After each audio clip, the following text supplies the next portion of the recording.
अनादि अनंत अजेय अविनाशी अविकार शुद्ध सच्चिदानंदमय नमो विश्वकर्तार। जग में व्यापक जगत में अगुण अनामय रूप अमित नाम गुण अमित पुण्य एक अनेक स्वरूप। नीलाम्बुज श्यामल कोमलांगम सीता समारोपित वामभागम पाणौ महासायक चारुचापम नमामि रामं रघुवंशनाथं। कर्पूर गौरं करुणावतारं संसारसारं भुजगेन्द्रहारं सदा वसन्तं हृदयारविन्दे भवं भवानी सहितं नमामि। हे मेरे गुरुदेव करुणा, हे मेरे श्री राम करुणा सिंधु करुणा कीजिए। हूँ अधम अधीन शरण अब शरण में लीजिए। खा रहा गोते हूँ मैं भव सिंधु के मझधार में, आसरा न दूसरा कोई अब यही संसार में।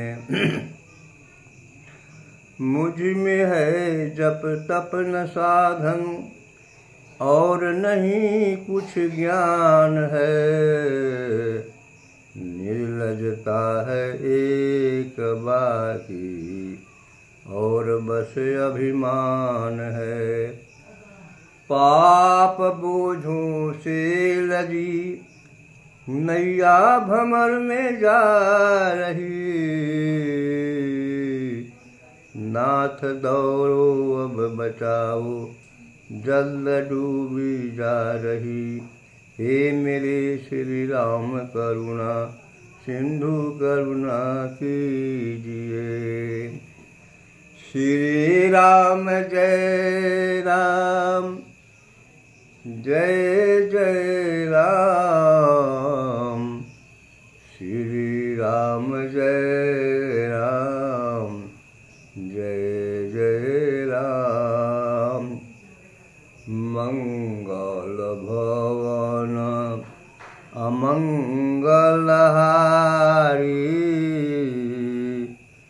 मंगल भवन अमंगलहारी, उमा सहित जेहि जपत पुरारी। मंगल भवन अमंगलहारी, ब्रवहु सो दशरथ अयजर बिहारी। श्री राम जय राम जय जय राम। श्री राम जय राम जय जय राम। बोले भक्तों और भगवान की जय।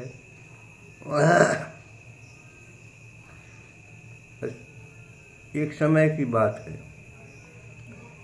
कि रावण जब पैदा हुआ था तो कुछ दिन के बाद थोड़ा बड़ा हुआ तो रावण बड़ा अनर्थ करने लगा, भयंकर अनर्थ करने लगा। रावण महाप्रलयकारी अनर्थ करने लगा। वो क्या था, क्या करता था जो अनर्थ की बात है। तो रावण जिस गांव में, जिस शहर में जहाँ कहीं भी गौ का बथान देखता था, जहीं साधु ब्राह्मणों का जहाँ घर देखता था, उसमें तो बहुत जुल्म करता था वो। जेहि जेहि देश धेनु द्विज पावहीं, नगर गाँव पूर आग लगावही। रावण पता लगाते चलता था कि कहाँ ब्राह्मणों का बस्ती है, कहाँ गौ का बथान है। तो ब्राह्मण के बस्ती में, ब्राह्मण के घर में, गौ के बथान में सब तक आग लगवा देता था। परम चंडाल बना हुआ था रावण, बहुत जुल्म कर रहा था। धरती पर पाप बहुत बढ़ गया था। जेहि विधि होई धर्म निर्मूला, जिस तरह से धर्म जोर से नाश हो जाए वही काम शुरू कर दिया था रावण। जेहि विधि होई धर्म निर्मूला, सो सब करही वेद प्रतिकूला। वेद के ठीक उल्टा काम करता था, करही वेद प्रतिकूला। जहाँ जहाँ ब्राह्मणों का घर, जहाँ जहाँ गौ का बथान, आग लगाते चलता था। रावण बहुत अनर्थ कर रहा था। उसके पाप से पृथ्वी डगमगा रही थी। जेहि विधि होई धर्म निर्मूला, सो सब करही वेद प्रतिकूला। शुभ आचरण कतहु नहीं होई। शुभ आचरण, शुभ आचरण कोई नहीं होता था, खाली अशुभ, मारो काटो बर्बाद करो। शुभ आचरण कतहु नहीं होई, वेद विप्र गुरु। वेद को, विप्र को, ब्राह्मण को वेद विप्र गुरु मानन कोई। अतिशय देखी, रावण का ये गतिविधि देख करके कि रावण तो महाप्रलयकारी पापी है। अतिशय देखी धर्म के हानि, अतिशय देखी धर्म के हानि। धर्म के हानि, अतिशय देखी धर्म के हानि। बारही असुर अधम अभिमानी। असुर, राक्षस और अभिमानियों का संख्या हो गया था खाली पृथ्वी पर। बारही अधम असुर अभिमानी। जब तो ऐसा न होता है तब क्या होता है? तब तब धरी प्रभु, तब तब धरी प्रभु मनुज शरीरा। तब तब धरी प्रभु विविध शरीरा, हरहि कृपा निधि सज्जन पीरा। अब सब त्राही माम कर रहे थे जनता जनार्दन संसार में।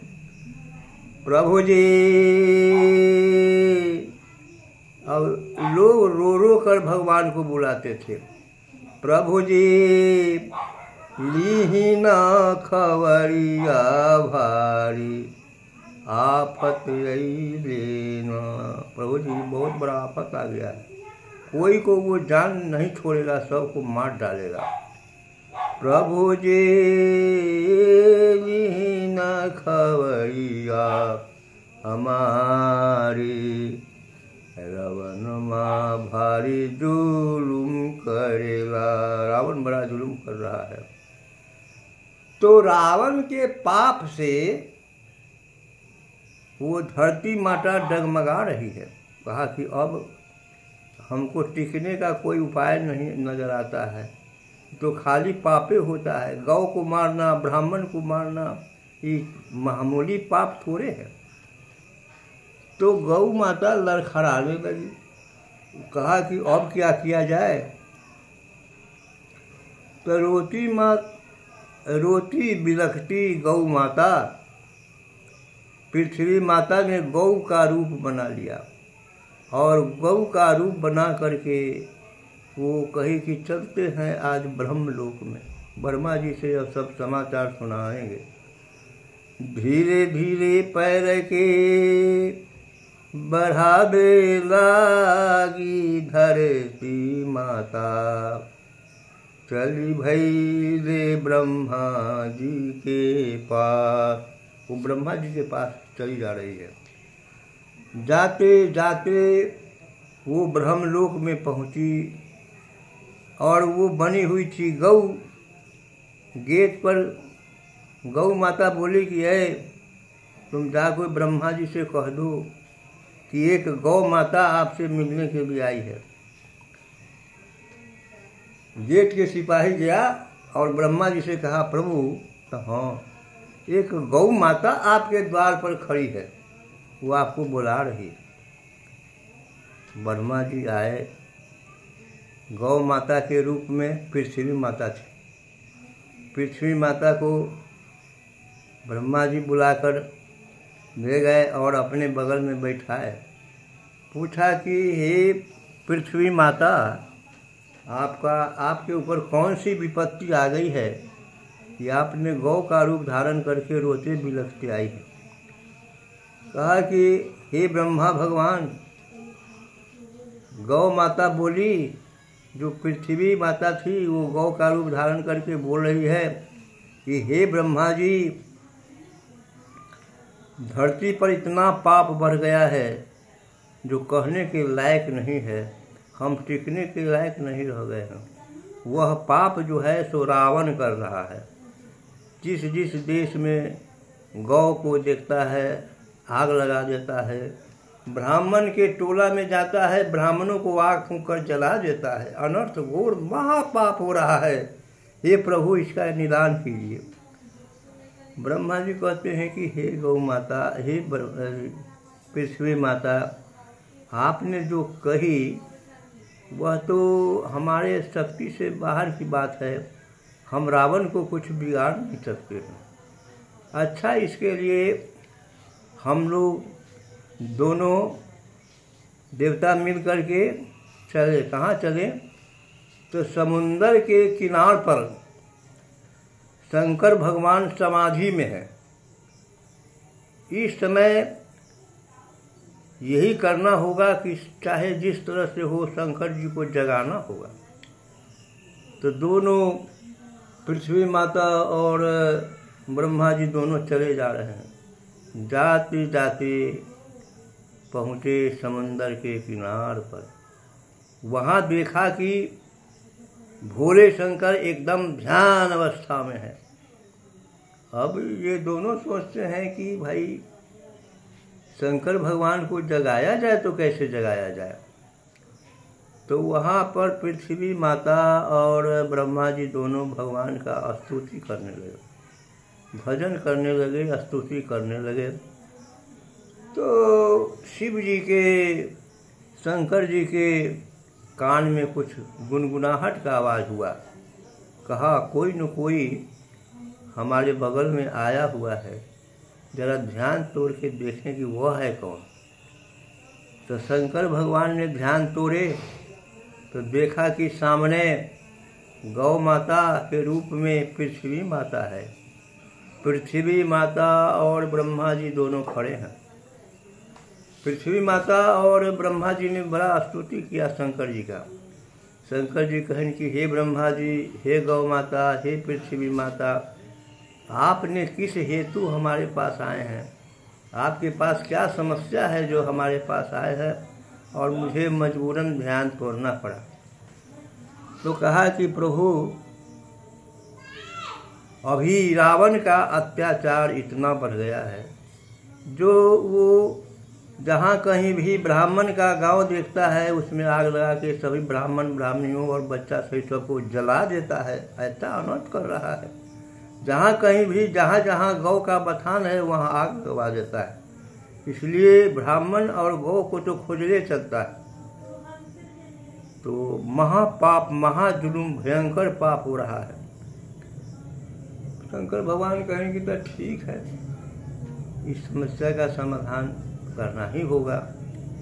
तो कहें कि हे ब्रह्मा जी, चलिए आप अपने लोक में। तो शंकर भगवान, ब्रह्मा जी और पृथ्वी माता जो गौ के रूप में है, पृथ्वी माता, तीनों चले जा रहे हैं। जाते जाते जब ब्रह्मलोक में पहुँचे तो वहाँ एक सभा का आयोजन किया गया। सभी देवताओं को खबर किया गया, पृथ्वी पर के देवता और स्वर्ग के सभी देवताओं को बुलाया गया। सभी देवता जुट गए, बहुत बड़ी सभा हुई। तो उस सभा में शंकर भगवान को ही अध्यक्ष बनाया गया, अध्यक्ष थे वो। और शंकर भगवान कहें कि हे देवताओं, आप बताइए कि भगवान कहाँ रहते हैं। कुछ देवता ने अंदाजी गोली मारा तो कहा कि भगवान तो आसमान में रहते हैं। नहीं, भगवान तो पूरब दिशा में रहते हैं। कुछ देवताओं ने इसका खंडन किया, नहीं नहीं, पूरब दिशा में नहीं रहते हैं। तो भाई कहाँ रहते हैं भगवान?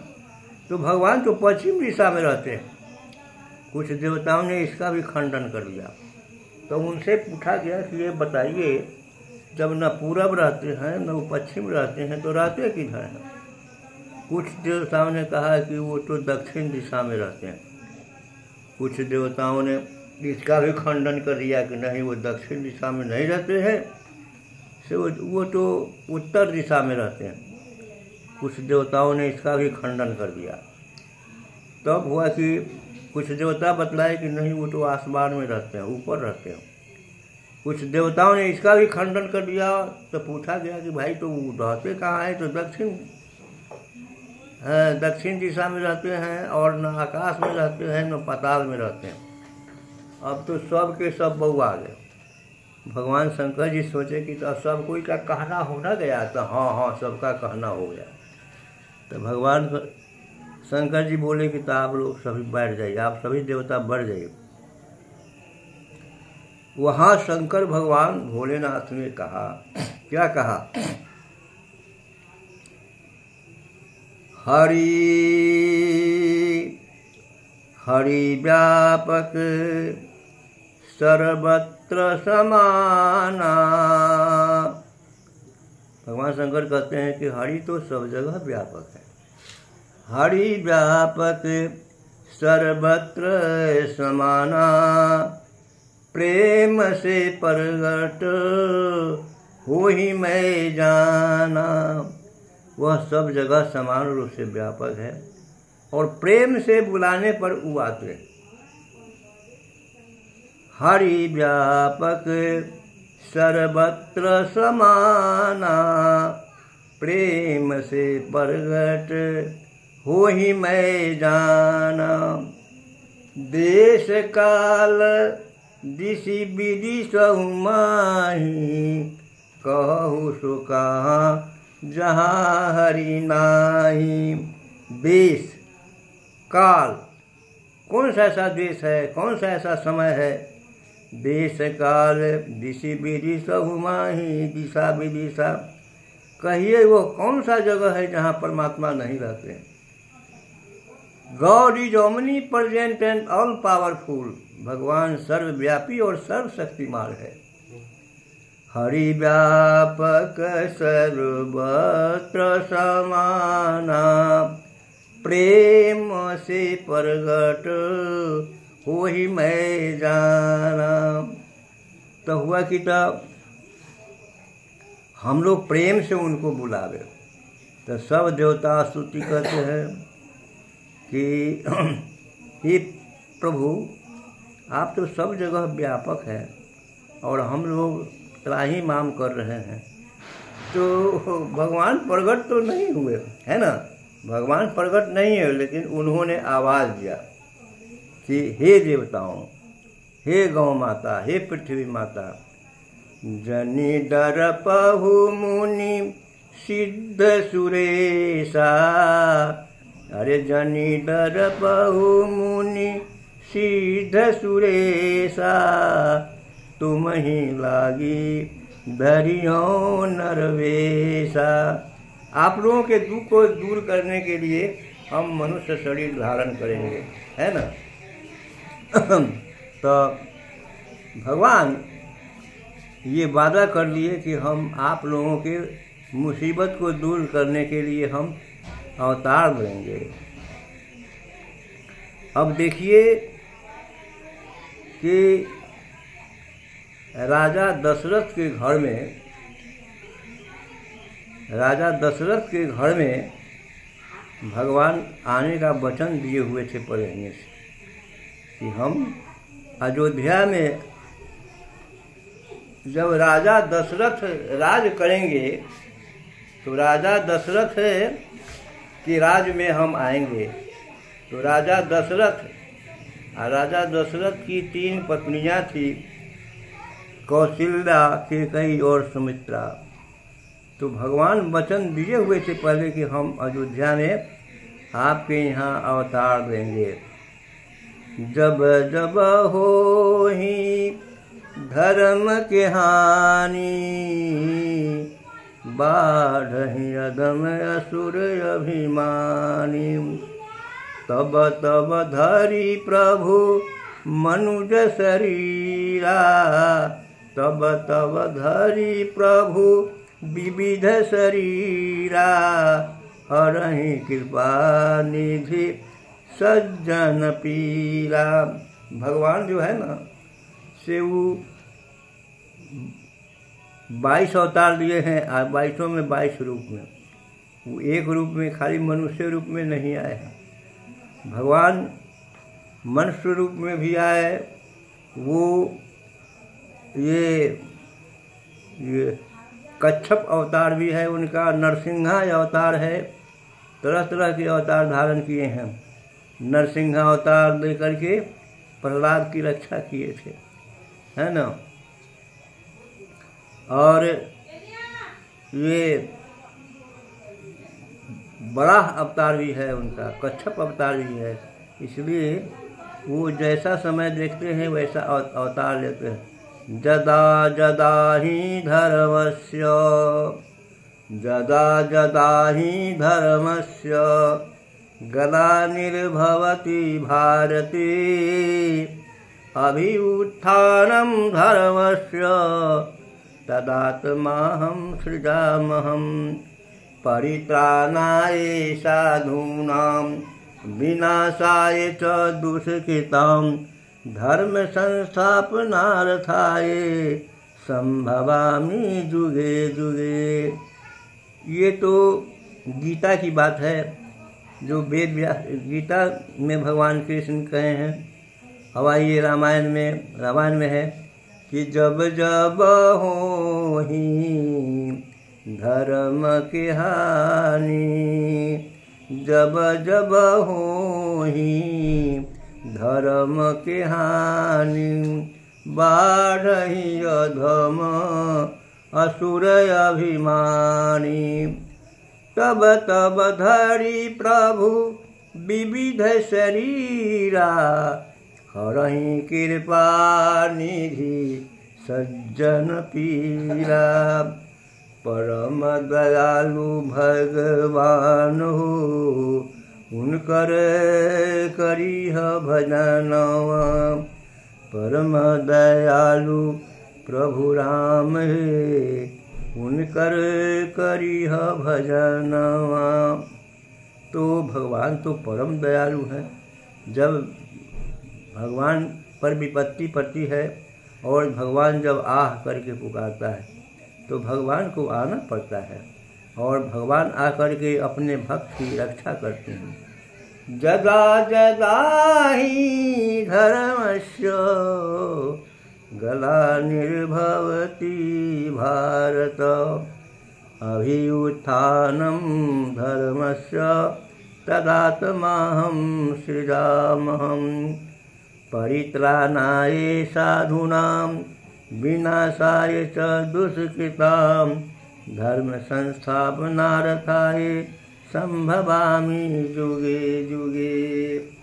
तू परम दयालु प्रभु राम है, उनकर करिह भजनवा। परम दयालु प्रभु राम है, उनकर करिह भजनवा।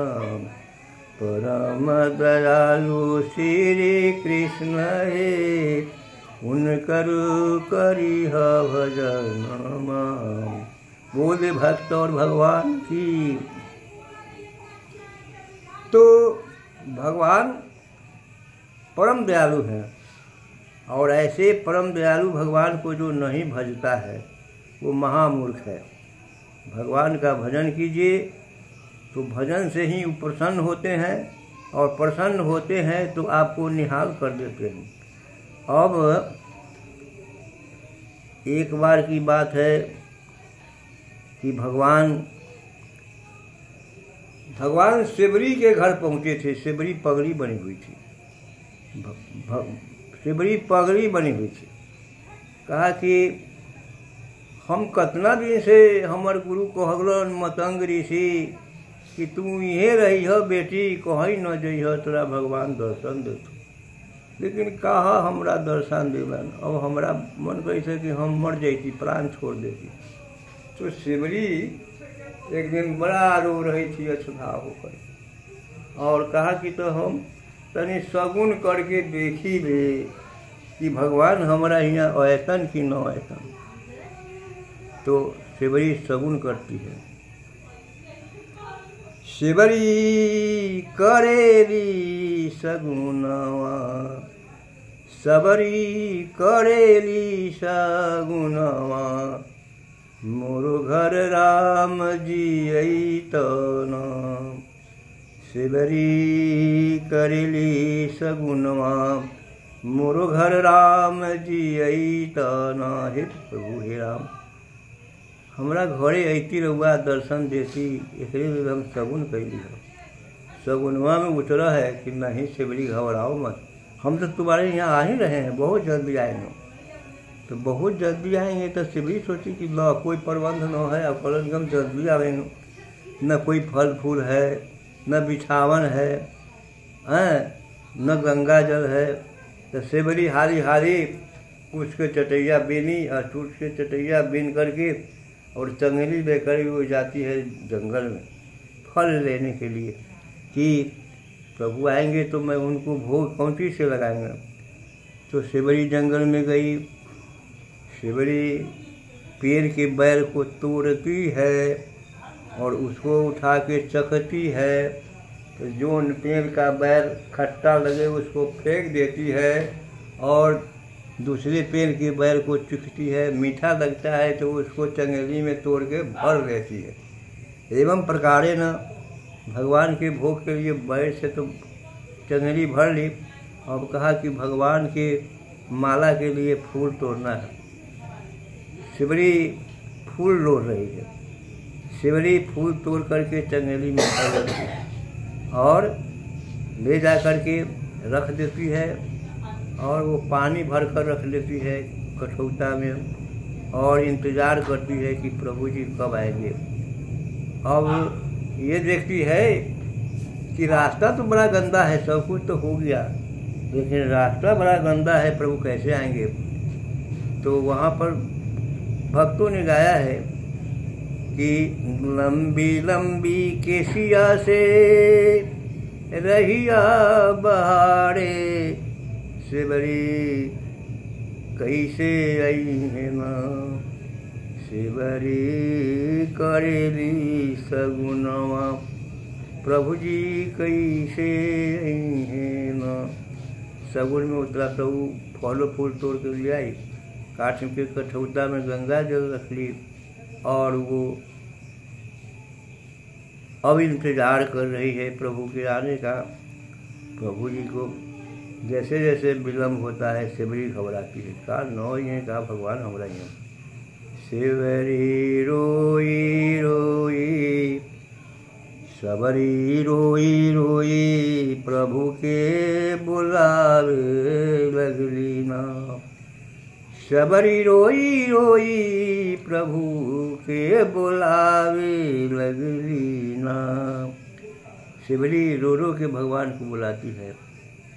अब आई बमोरो घरवा, कब आई बमोरो घरवा, मोरो प्रभु राम हे कब अइब मोरो घरवा। ऐसे रो रो करके गीत गा रही है। तो भगवान कहे कि लक्ष्मण चलो जल्दी, शिवजी रो रही है। तो लक्ष्मण और राम दोनों भाई चले आ रहे हैं। आते आते जब जाके शिवरी के द्वार पर खड़े हो जाते हैं तो उनको देख करके शिवरी पहचान नहीं रही। वो शिवरी भगवान के मुंह को देखती है और राम जी शिवरी को देखते हैं तो शिवरी इनको पहचान ही नहीं रहा है कि यही भगवान है क्या। तो कूच का चटैया बिछा हुआ था शिवरी के द्वारा, वो कूच के चटैया पर भगवान जाके बैठ गए। लक्ष्मण जी भी बैठ गए। तो शिवरी को पहचान में आया कि हो यही नहीं राम है क्या। कर जोड़ के पूछती है कि प्रभु राम आप ही हैं। भगवान ने कहा हाँ मेरा ही तो नाम प्रभु है, हम ही तो राम है। कहा कि बड़ी गलती हो गई, जरा सा आपका हम चरण पखाड़े हूँ। तो काठ के कठोता में गंगा जल पानी था। शिवरी ने राम जी के चरण को पखाड़ी है और कूच के चटाई पर बैठा दिया।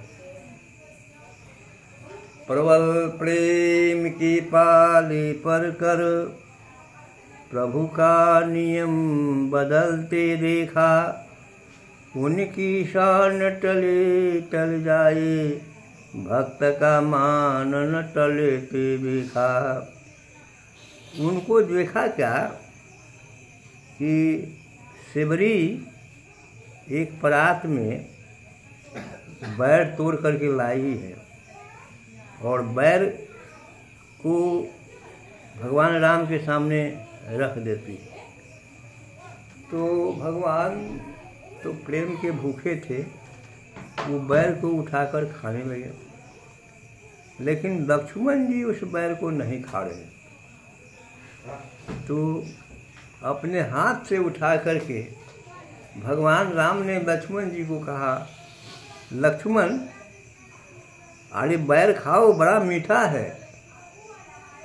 तो लक्ष्मण जी तो बैर प्रभु राम जी के हाथ से ले लिए, लेकिन देखे कि प्रभु कहीं अलग कहीं ताकने लगेंगे ना तो इस बैरवा को फेंक देंगे। तो भगवान राम जी सोचे कि तनी लक्ष्मण को मौका दे देना चाहिए।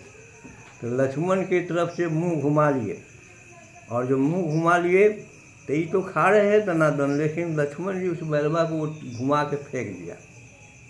लक्ष्मण जी के बैर जो है से उड़ते उड़ते धौलागिरी पहाड़ पर चला गया और वही वो जन्म गया। राम जी उसी समय कह दिए थे कि लक्ष्मण, मन ही मन बोले थे, लक्ष्मण को सुनाए नहीं। कहा लक्ष्मण मेरे दिया हुआ फल को तुमने तिरस्कार किया है, यह फल तो तुझे किसी न किसी दिन खाना ही पड़ेगा, है ना। जो मैंने फल तुमको दिया है वो बैर वह तो खाना ही पड़ेगा। वही बैर संजीवनी बूटी बन गई और लक्ष्मण जी को जब राम रावण की लड़ाई में लक्ष्मण जी को मेघनाथ ने शक्ति बाण मार दिया था तो लक्ष्मण जी तो बेहोश हो गए और उसी दिन मर जाते। उसने वहाँ पर ये राम जी पूछते हैं ये विभीषण जी से कि विभीषण जी कोई बैर यहाँ है। तो कहाँ प्रभु बैर तो है। कौन है? तो सुखेन बैर है। तो उसको बुलाया जाए। तो उसको बुलाने के लिए गए हनुमान जी, तो नहीं आ रहा है। कहे कि नहीं, हमको तो रावण मारेगा बिहार। कहेगा कि तुम काहे गया। तो नहीं नहीं, रावण नहीं मारेगा, हम सब है ना। लेकिन जो सुखेन बैर नहीं आया तो हनुमान जी ने उसके घड़वे को दोनों हाथ से समेट के उठा के लिया घड़े से ही और रामादल में रख दिया गया। अब भगवान राम जी सुखेन बैद को बुलाते हैं आगे। सुखेन बैद डरने की क्या बात है। वैद्य को और डॉक्टर को तो दुश्मन का भी इलाज करना चाहिए और हम तो आपका दुश्मन नहीं है। इस लक्ष्मण को देखिए क्या हाल होगा। सुखेन बैद ने कहा कि प्रभु इसका एक ही को उपाय है इसको एक संजीवनी बूटी पहाड़ वगैरह पर रहता है। संजीवनी बूटी लाया जाए रातों रात और इसे पीस करके पिलाया जाए, तब ये लक्ष्मण जी बच सकते हैं, वरना सूर्योदय के बाद लक्ष्मण जी नहीं रहेंगे। सूर्योदय खत्म होते होते सूर्य नारायण उदय होंगे, उसके बाद लक्ष्मण जी का प्राण छूट जाएगा, कोई बचा नहीं सकता है। ऐसी बात है। तो हाँ, तो हुआ कि भाई संजीवनी बूटी लाने के लिए धौलागिरी पहाड़ पर कौन जाएगा, कौन सक्षम है। तो जामवंत बूढ़ा बंदर ने कहा, अरे हनुमान, तुम क्यों चुप बैठा है, क्या तुम नहीं जा सकते हैं, तुमसे संजीवनी बूटी नहीं आएगा। एक मर्तबे हनुमान जी गरजे, कहा कि मैं अवश्य लाऊंगा संजीवनी बूटी। वही हमारे ये हनुमान जी उड़े। ये बात रावण को मालूम हुआ, तो रावण ने पहाड़ पर जाकर राक्षस को भेजकर जितना भी वृक्ष था सबके नज़दीक दीपक जला दिया, जबकि केवल खाली संजीवनी बूटी के ही जल पर दीपक जलता था। एक भ्रम ही फैला दिया, जिसमें उसने काल नेमी निशाचर को रास्ते में महात्मा बनाकर बैठा दिया कि हनुमान या कोई जाए संजीवनी बूटी लाने के लिए, तो यहीं ओझरा करके सुबह कर देना। तब हुआ कि भाई संजीवनी बूटी लाने के लिए कौन जाएगा, तो हनुमान जी को भेजा गया। हनुमान जी उड़ते उड़ते आए, तो देखा कि एक सरोवर है, प्यास लग गई है, एक महात्मा जी बैठे हुए हैं। वहाँ पर हनुमान जी उतर के और उसके पास गए, कहा कि भाई हमको कुछ पानी पिलाओ। महात्मा जी तो बनावटी थे, वो कहा कि ये बताइए कि आप गुरु दीक्षा लिए हुए हैं कि नहीं। तो नहीं, तो आप जाइए पोखरा में स्नान करके आइए, उसके बाद गुरु दीक्षा देंगे और आप पानी पीजिएगा और अपने काम में चले जाइएगा। हनुमान जी गए पोखरा में नहाने के लिए, तो वहाँ एक मकड़ी ने इनके गोड़ को थाम लिया, झटका दिए तो मर गया।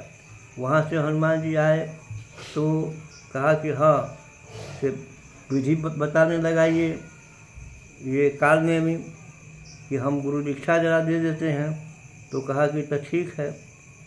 ये निहूर के बतलाने लगा, तो हनुमान जी ने एक लात मारा काल नेमी को, काल नेमी दांत से छोड़ के प्राण छोड़ दिया और वो अपने असली रूप में आ गया। तो हनुमान जी ने काल नेमी को उद्धार करके वहाँ से चले, उड़ते हुए आए। तो यहाँ पर देखा कि धौलागिरी पहाड़ पर सब के सब वृक्ष के नीचे बत्ती बढ़ रहा है। ले जाए तो कौन चीज़ को ले जाए। इन्होंने परेशान हो गए, तो अंत में कहा कि इस संजीवनी बूटी को तो पहचान नहीं आ रहा है, इसलिए धौलागिरी पहाड़ों को समेट करके धरती पर, और वहाँ से हनुमान जी उड़े हैं। हनुमान जी आते आते आते आते आते कहाँ पहुँचे, तो जिस रास्ते पर भरत जी तपस्या कर रहे थे, तो भरत जी राम राम राम राम राम राम करके भजन कर रहे थे। तो देखा कि हाथ बांध के कोई पंछी जा रहा है, क्या है। तो भरत जी ने बाण मारा, भरत जी ने नीचे से बाण मार दिया, तो हनुमान जी धौलागिरी पहाड़ को ले ही गिर गए। और हनुमान जी बेहोश होकर के कह रहे हैं राम राम राम राम राम। कहा कि अरे ये तो राम राम कह रहा है। भरत जी गए, पूछा कि भाई आप कौन हो। तो कहा मैं तो राम का दूत हूँ, राम का सेवक हूँ। से मैंने लक्ष्मण जी को शक्ति बाण लगा हुआ है, मेघनाथ ने मारा है, दूध चल रहा है, हम इसी संजीवनी बूटी लाने के लिए गए थे। भरत जी को बड़ा पश्चाताप हुआ कि महागलती हम कर दिए। कहा कि तो ठीक है, से तुम जाओ, हम तुमको धरती से उठाकर ठेल देते हैं ऊपर, तुम उड़ के चले जाओगे। हनुमान जी ने कहा कि मुझे ठेलने का कोई ज़रूरत नहीं है। अहंकार हो गया उनको, लेकिन अब हनुमान जी उड़ना चाहते हैं तो उड़ नहीं पाते हैं। अंत में भरत जी को अपना कनगुड़ियाँ हौड़ी से उड़ाना ही पड़ा उस धौलागिरी पहाड़ को। तब हनुमान जी उड़ते हुए जाते हैं और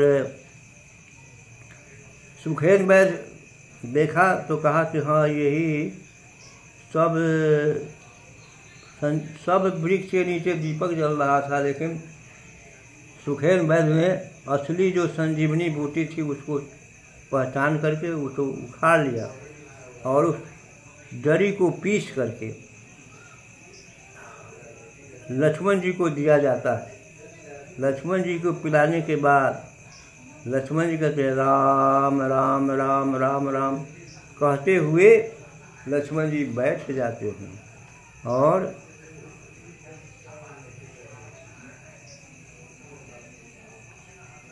अब देखिए रामादल में हर्ष उत्पन्न हो गया। रावण को ये मालूम हुआ, वो उसका मुंह सूख गया। तो श्री राम जय राम जय जय राम, श्री राम जय राम जय जय राम। होई हरि सोई जो राम रची राखा, को करि तर्क बढ़ा वही शाखा। बंद।